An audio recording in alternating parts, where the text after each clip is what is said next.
Greetings and salutations to our podcast audience. Welcome to episode 168.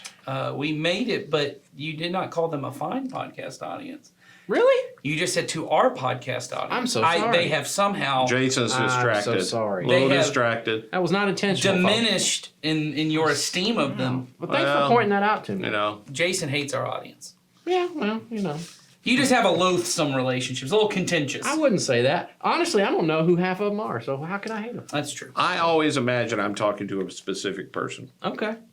Who are you talking to today? Yeah. I don't want to say their name. Okay. But I do have a person in Would name. you tell us off mic? Nope. Oh, yeah. Off mic? Absolutely. Okay. Very good. That shows character in Ed right there. Yeah, off mic for sure, I will tell you. I did find out over the past couple of weeks that my brother is a regular listener to this podcast. Hey, Hi, Brad. Brad. You know, next podcast, Brad, talking to you. Not this one. Let's see what's the No, what's the- I already had a person for this one. Why do we have to switch? All right, Ed's got his person. So let's get to the question. How about that? For our fine podcast audience. Good. I'm glad. Now I feel I better. cleared that up. I right. wanted to make sure. I didn't want anyone to be holding any I grudges. wouldn't either. I'm You glad know did. there are people out there that because you didn't call them fine, there are relationships I have that are that way that Really? if I normally said fine, it's a fine day, they'd go, well, why isn't it a great day? Man, if you have relationships that are that tenuous, you're better than me because anything that's that tenuous, they got mad at me a long time ago. They're no longer around here. They Why already isn't it decided, great? wow, I can't be around him. All right. Question. Y'all ready? Yeah. Ready for this one? It's a well, at one time it was pertinent in our culture. I'm not so sure how pertinent it is now, but here it is because it came in several weeks ago. I'm sure you guys have heard of the campus revivals going on across the country at Asbury, Samford, etc. What is your thought about this, and why is it happening on college campuses? Now, I say, is it pertinent because aren't these revivals done by now? I don't know that At- they're at our done because I recording? think there was like the Asbury one is Yes, done. it is. They shut it down. They shut her down. They said Too much revival. we're not doing this anymore. Okay. But I Your parents paid for you to go to college. Yes. I think what some of the coverage I saw on it, what I think is interesting about it is I don't know that it's unique to college campuses, and I don't know that it's unique in this current period of time that there are always these kind of things going on where there's a clear, at least to the people who are there, movement of the spirit in interesting ways.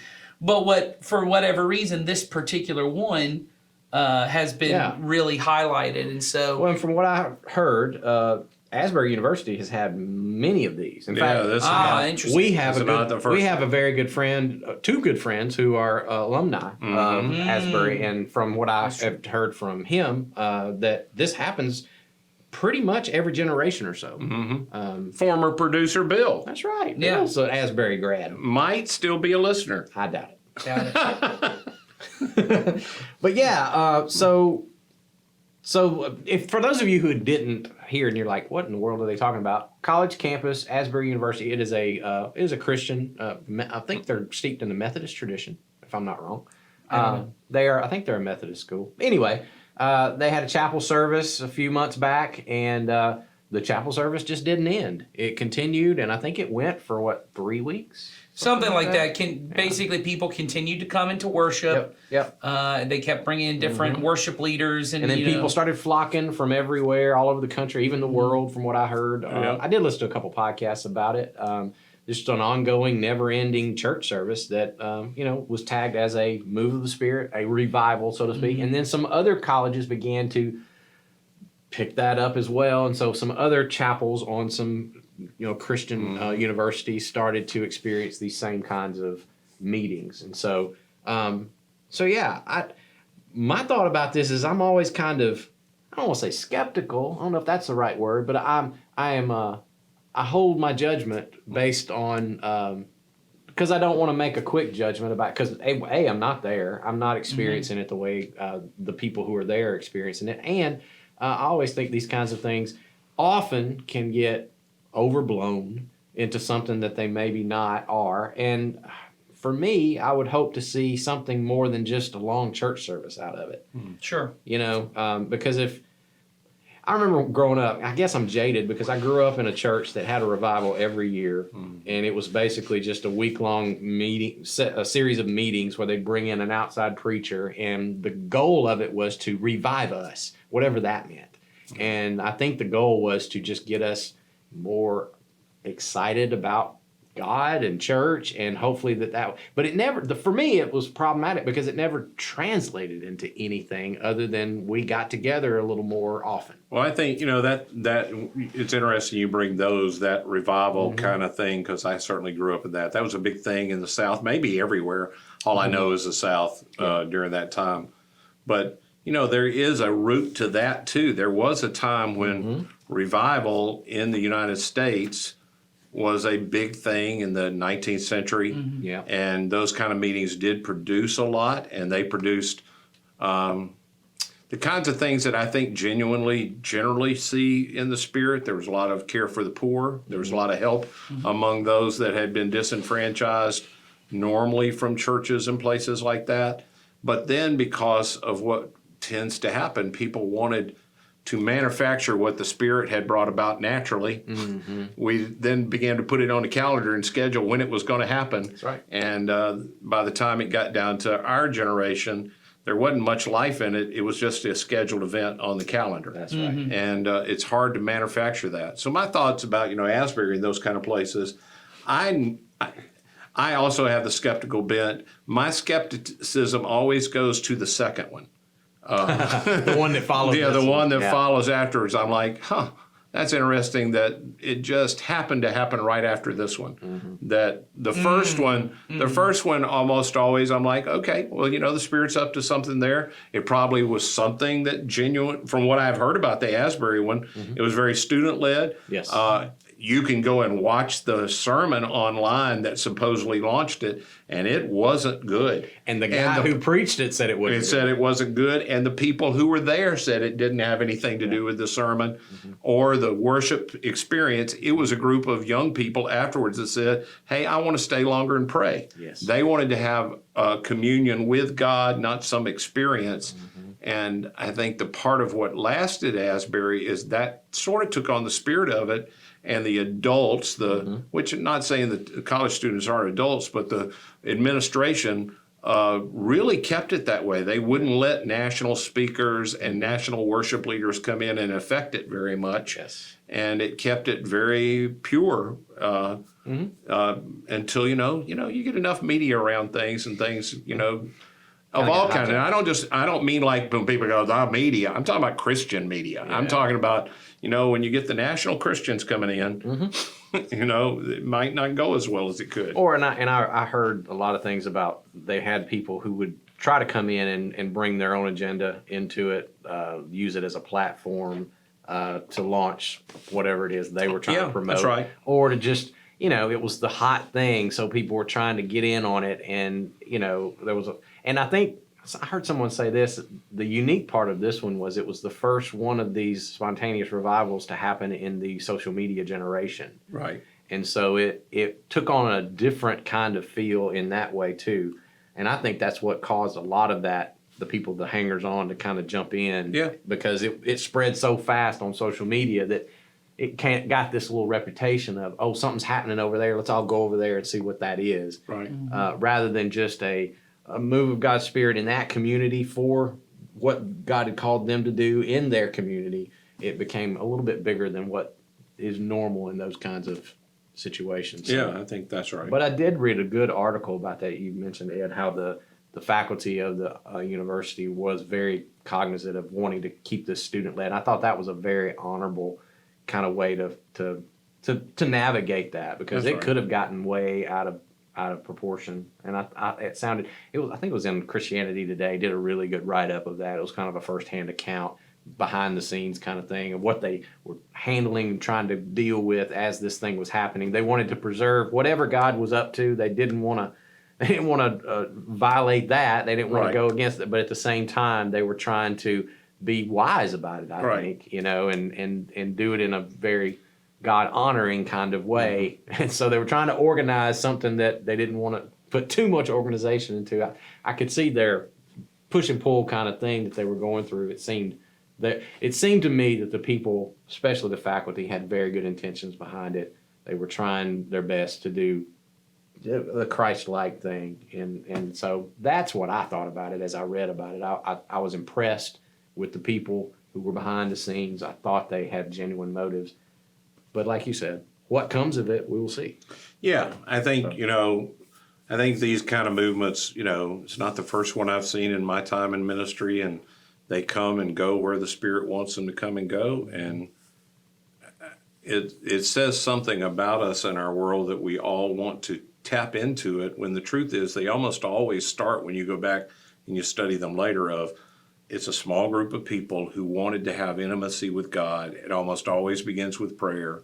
It very seldom begins in some explosive kind of way. Yep. And all of those things that start those kind of movements are available to all of us at all times. Yes. And instead of running to where it's happening, maybe we should just lean more into Yeah. the things that you can historically look at that start them, from Cane Ridge Revival, which almost none of you all will know anything about, that launched a movement that launched the kind of church that we sort of fall into. Mm-hmm. It all starts with prayer. It starts with some people earnestly seeking God's will, and then things begin to happen. And that's available to every person at every place all the time, instead of trying to, let's drive to Kentucky. And I think it's interesting that the person who wrote the question, their last question was, why do you think it happens on college campuses? And I thought a little about that, and I wondered, because I thought about where I was as a college student when I was of that age.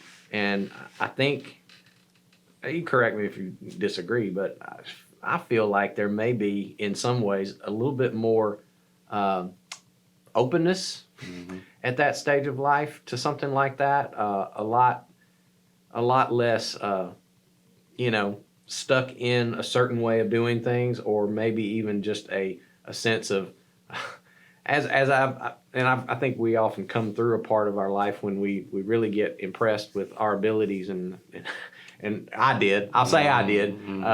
I got real impressed with my ability to make some things happen, spiritually speaking, and to really do some really great things for God. And it took me coming through a period of life where I realized that was a little bit pretentious on my part, and a little bit arrogant on my part, and I needed to unlearn some of that stuff.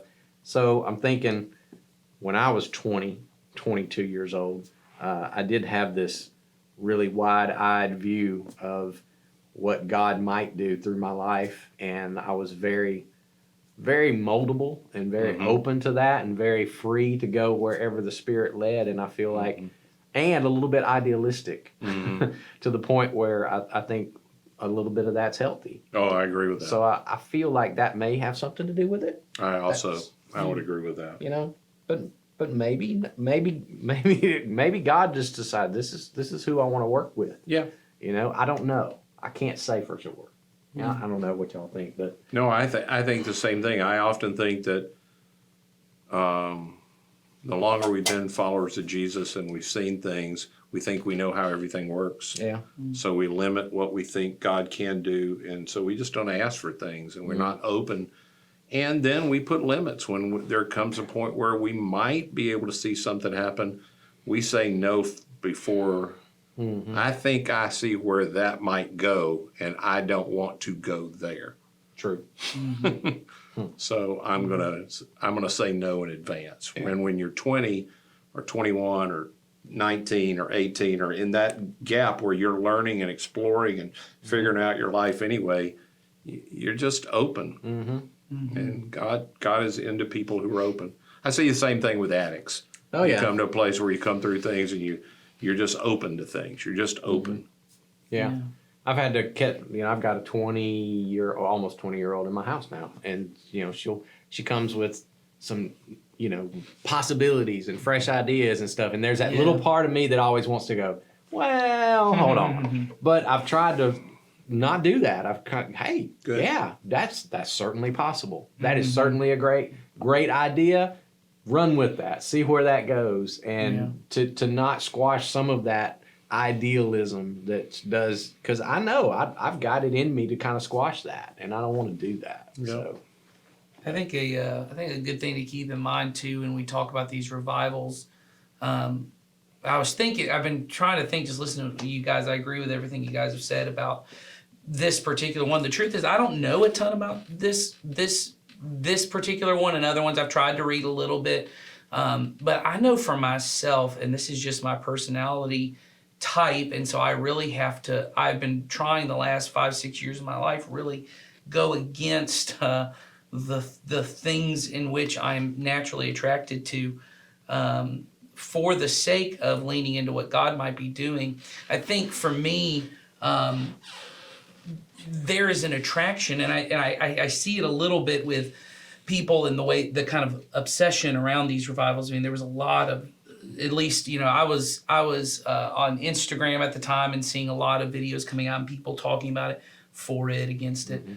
That we get caught up in these big, what we would call big moves of God, and there's a lot of people involved. And I think for me, I had to kind of remind myself when I would see things like this, or even great things other churches are doing, and saying there's nothing necessarily bigger about a revival in Asbury than the addict who chooses to get clean the first time, or the person who wakes up to the Spirit of God in their life the first time, or, one of my daughters who for the first time just really accepts the fact that people love her and care about her and want to be invested.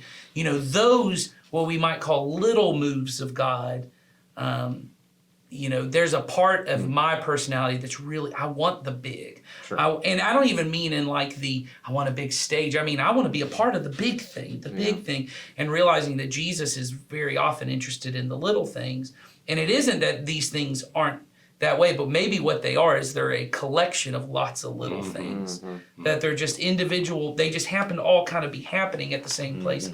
Yeah. And Wouldn't you say that all those little things to the person is not little? No, that's what I they're mean, huge yes. to that. They're huge. to that. Yeah. And so I try not to even judge too much of the validity, because that's in Kentucky. That's not my community. So I don't know the people there, and they don't need a pastor in Georgia to come validate it or not, or come in and go, false teaching, I have now called it out. Either one, my opinion on it doesn't matter, because I'm not there. And what y'all were talking about earlier, which I think is very good, is that Spirit of God that's at work in. We believe. I would hope. I am just very optimistic. You tell me the Spirit of God's moving and it looks like something that the Spirit of God, I go, great, I'm all for it. Let's keep going until we see something that doesn't. Well, yeah, and you can look at the fruit of it and know. That's right. Like you said, I'll wait and see. But once again, they don't need me to call it out 10 years later and go, by the way, hot off the presses, Nathan says 10 years ago that was not, you know what I mean? So I think when I look at all those things, like you guys have said, here's the Spirit of God that's at work in these revivals. It's at work in those little practices we do. So I would just say, if you're a person who's just very attracted to the news around this, I don't think there's anything wrong with that. It may just be what you're interested in, but there may be something within yourself, like it is for me, that when I think of the work of God, I want it to be something big and extravagant. And what I have found, like you were saying earlier, Jason, about a lot of times when I'm really focused on, I want to, because I was a youth minister, so I wanted a lot of kids to know Jesus. And it wasn't about big numbers. In my heart, it was just, that's how I knew we were succeeding. If the numbers were going up and to the right, that's how you know you're succeeding and you're doing what God wants. And when I realized me being really invested in a group of people and being humble and faithful and willing to do what I need to do, if the Spirit of God moves in a big collective kind of way, then man, I hope I'm ready and willing to move in that way.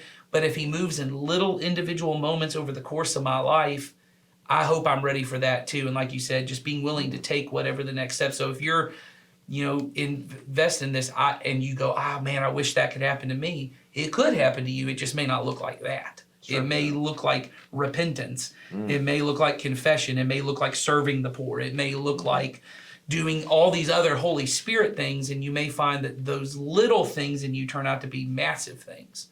And I think it's important to point out, too, that at the end of the day, your long obedience in the same direction, right? Those daily moments of you pointing your feet toward Jesus and walking his way, at the end of your life is going to add up to something way bigger than what you now may feel that it is, and you may not need you just don't need a revival Right. for that. That's Well, right. and I think the thing that we miss in these little moments, I think part of the reason we get really caught up with the college campus thing too is there's been a feeling in our culture for a long time that young people, and it is true, are not as interested in church and not, and That's here's right. a whole group of young people who are.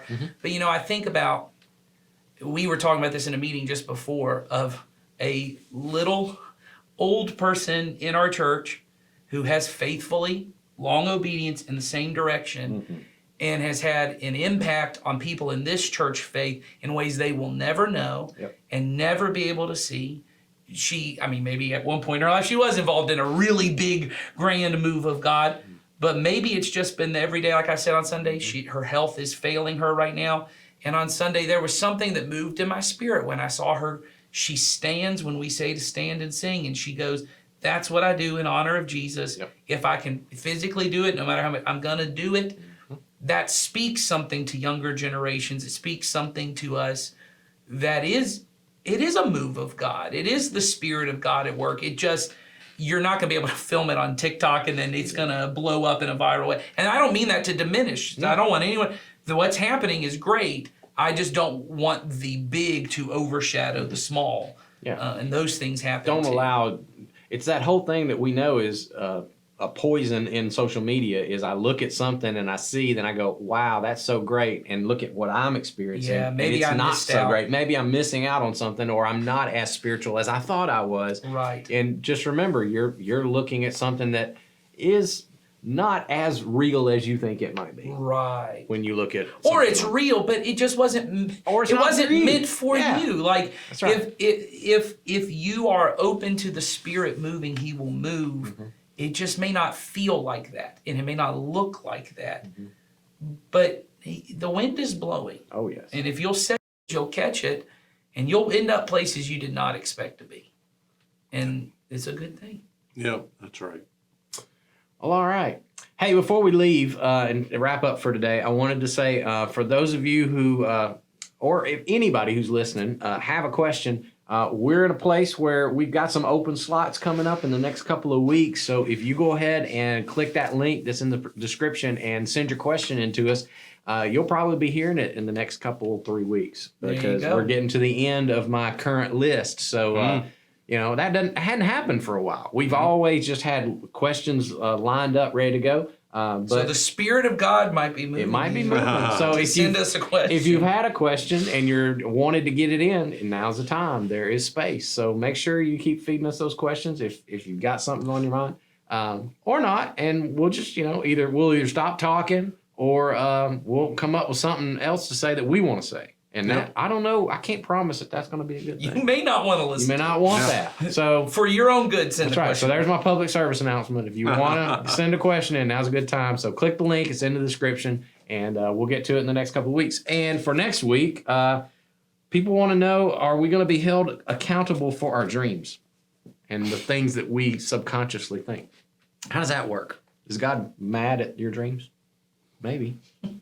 That's the first time We're I've gonna do- That's we're the gonna first do- time I've heard that question. We're going to do dream analysis I on the should have looked at podcast these questions. next week. So y'all be here for that. We'll see you.